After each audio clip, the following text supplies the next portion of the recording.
Hi everyone, I'm Riley Cran, and I run a typeface design studio called Lettermatic.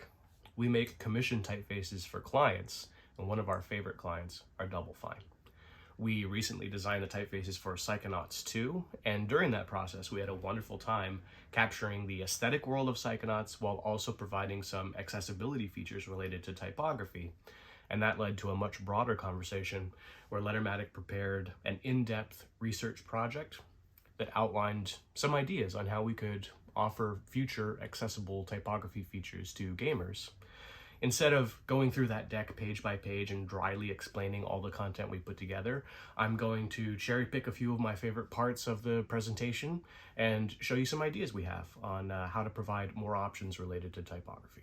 Circling back to our work for Psychonauts 2, the game has several different typefaces that are used in a variety of different situations. Some of them are used for captions and dialogue, some of them are used for in-world props and signage, and some of them are used for paragraphs of text on screen that you read in the form of diary entries, for instance. We prepared 3 separate type families for the game, each with a completely different voice, but each capturing something different about the aesthetic world of Psychonauts as established by the original game and taken further in the sequel.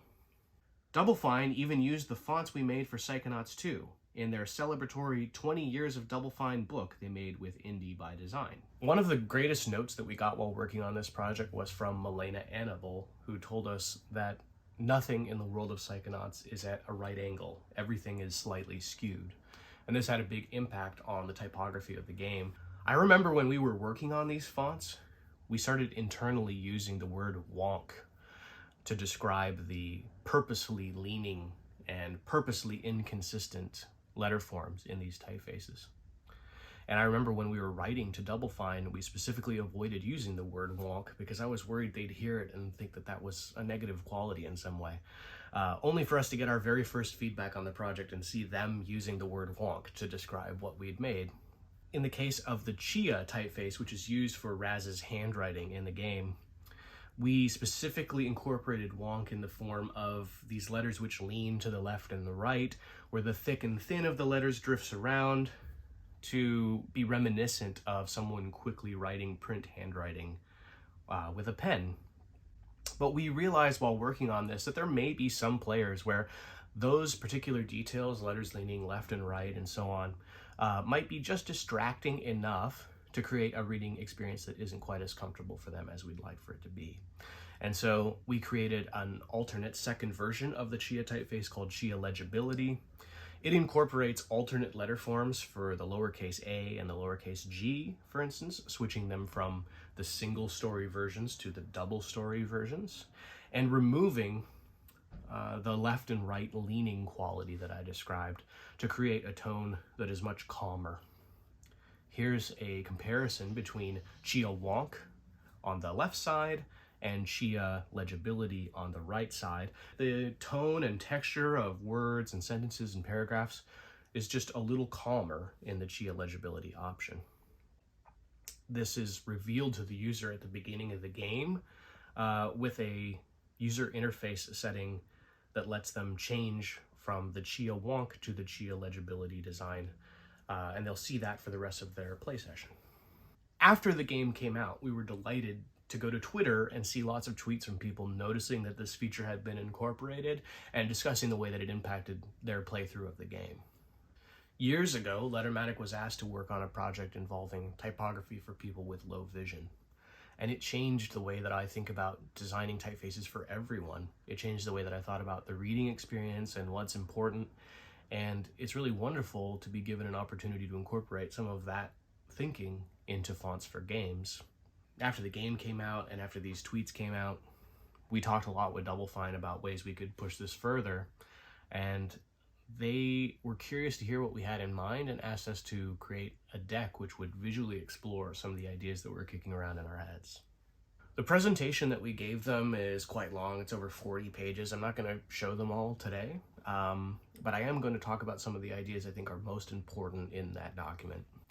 We do a lot of research at Lettermatic, which often means finding dusty old books like the ones you see behind me. Books like Lettering Simplified. Spoiler alert, it's not simple. Practical Lettering and Layout. A Book of Type and Design. Early Italian Writing Books, Renaissance to Baroque. How to Render Roman Letter Forms. And our goal in looking through all these books is always to find something from the past that we can leverage into something for the future. In this case, an idea from the past called multiplexed fonts seems like it could have brand new life in the context of UI for video games. I want to begin by talking about the typewriter. The typewriter is an important moment in the democratization of typesetting when people could actually make a typeset document in their home or at their office. And it is a machine at its heart. Typically, in a Latin typeface, letters are permitted to be whatever width they need to be to look correct to a reader. But because of the engineering behind a typewriter, the carriage moves the same distance every time a letter is pushed on the keyboard. And so this offsets a constraint onto the typefaces, and that's where we get monospace typefaces, where every glyph can only be a fixed width. Nothing can ever be wider than that. Although typefaces are very much a visual asset, they're also strung on top of this invisible system that's harder to perceive. And so in this presentation, I'm going to try to make that a little easier to observe. In this slide, I'm showing 3 different ways of structuring that underlaying system that a typeface is built on. At the top, we have monospace fonts, and the blue boxes are showing the fixed width on which every glyph needs to be drawn. You can't ever take up any more horizontal space. Even if the fonts are getting lighter or bolder, they still have to sit on that same fixed width. Proportional fonts are the most common way of structuring the underlaying system of a typeface. And the rule in that case basically is just that every glyph can be whatever width you want it to be. And typically as fonts get bolder, from say a regular weight to a bolder weight, it's common in a proportional typeface for the letters to also get wider. So you can see between this regular and bold, the blue boxes don't match each other. At the bottom, we have multiplex fonts, which is sort of a combination of the two ideas. Every glyph is allowed to be whatever width it needs to be to look ideal to the reader, but across a range of weights, that width is now fixed. So if there's a letter G, it's always going to be that width, no matter which weight you choose. So let's look a little bit at some basic typesetting ideas. Here's a paragraph set in Times New Roman in the regular weight. And you can see that this particular paragraph takes up 9 lines when it's set in regular. But if you were to typeset the same exact paragraph in the bold font, you'll see that suddenly it's taking up 10 lines. This is because the bolder letters are wider, and so we have what's called reflow, where words and letters are returned to the next line as the typesetting algorithm fits those particular letters into this particular fixed space. Everyone here will be familiar with reflow to some extent, even if you just remember typesetting a paper for school in Microsoft Word and changing the font and watching one page become 2 pages as your text overflows into the next page. Similarly, typefaces don't really agree with each other. So if we set this same paragraph in Times New Roman regular, where it takes up 9 lines, and we switch to Verdana regular at the exact same point size, suddenly we need 12 lines to fit the same text. And in this example, Verdana regular fits this paragraph of text nicely into these 12 lines, but if we were to switch to Verdana bold, the extra width will cause the reflow to go right off the edge of our 12 lines, and this is called overset text.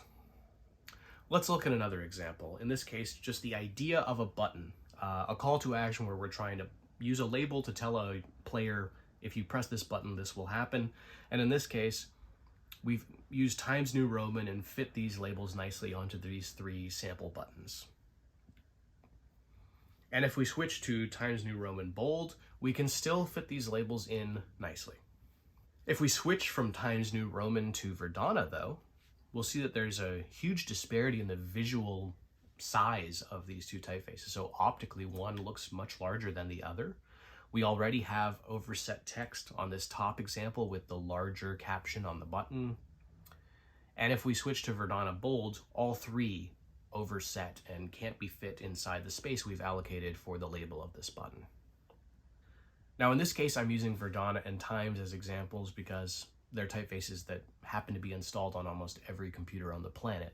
But it is a common experience for designers designing the user interface of a game where they may switch partway through development to another typeface they've got off the shelf because it reflects the aesthetic of the game. And it also will happen when you, for instance, if you were to try to create a situation where for accessibility you let the player switch from one typeface to another, this kind of overhead of reflow would be such a big deal that it would essentially prevent or at least deter you from going down that avenue. Here's a third example.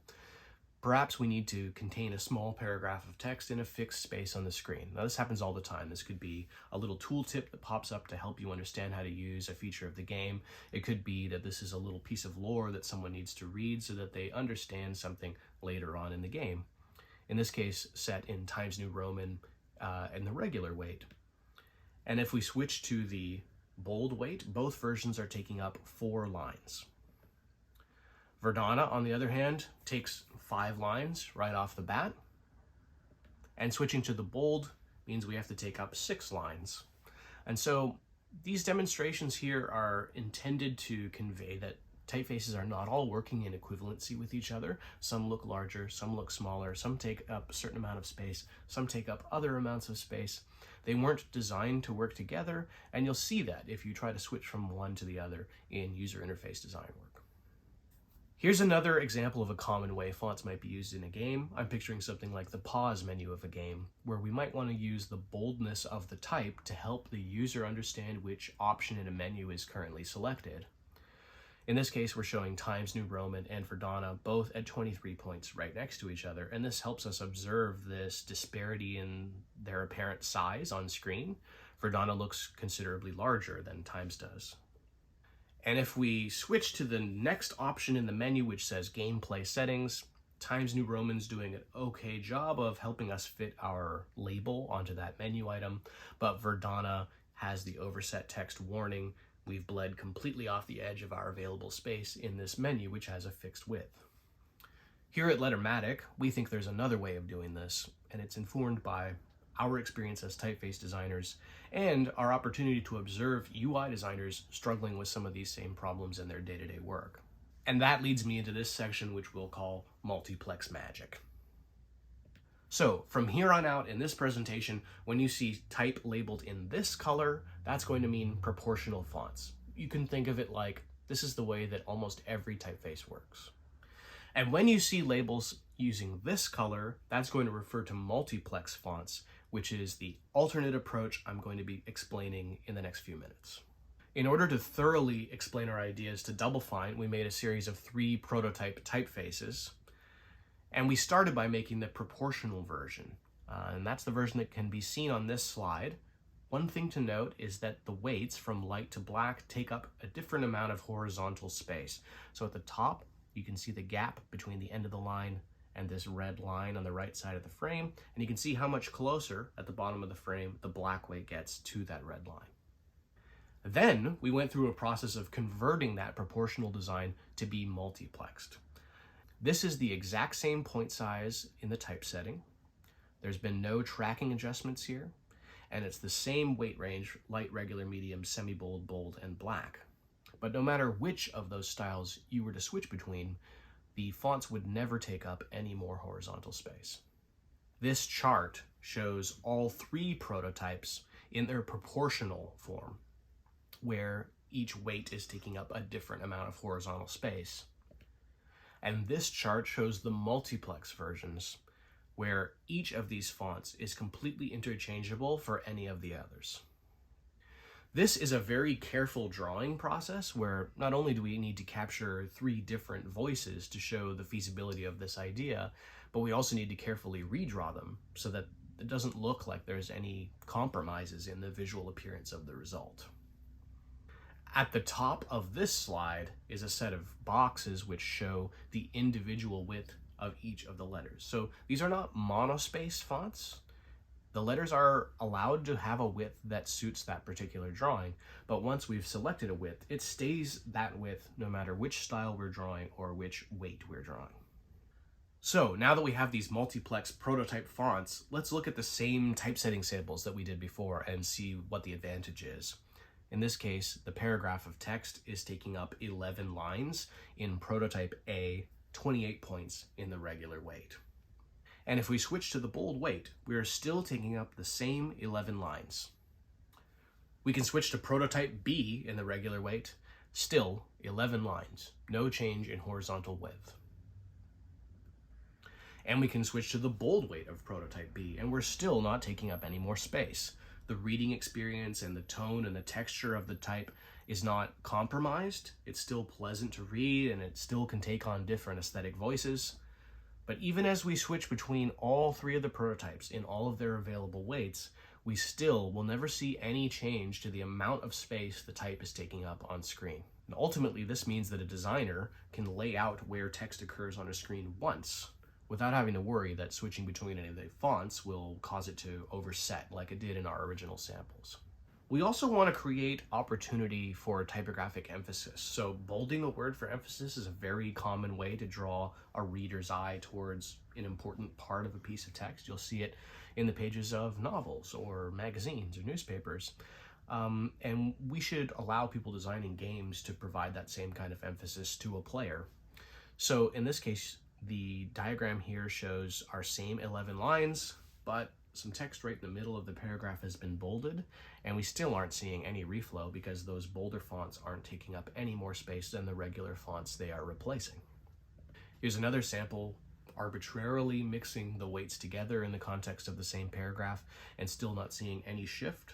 We're even switching to an italic on the bottom lines, and there's no reflow of text. Here's that same arbitrary arrangement of regular, bold, and italic, but in a completely different typeface, a prototype designed for a completely different aesthetic tone, and the type still takes up the exact same amount of space. So let's look at a before and after. Here's that paragraph in Times New Roman, regular. Here it is in bold, taking up a completely different amount of space. Verdana and Verdana bold doing the same, including the overset where we can't even contain this paragraph in that same amount of space. And the multiplex fonts, where no matter which we switch between, we won't ever overset this paragraph. What about our sample where we had a contained paragraph of text in a fixed amount of space on screen? In the proportional fonts Times New Roman and Verdana, we had very different reactions where if we were to switch between those typefaces during a game, for instance, the UI designer and developer wouldn't really be able to account for how different the rendering would be between those two fonts. But with our prototype, it will always take up these 5 lines no matter which version we switch between, even if we're switching between completely different aesthetic voices. Here's the sample with the labels on the 3 buttons, where switching between Times and Verdana shows us exactly how differently these 2 example font files behave when compared.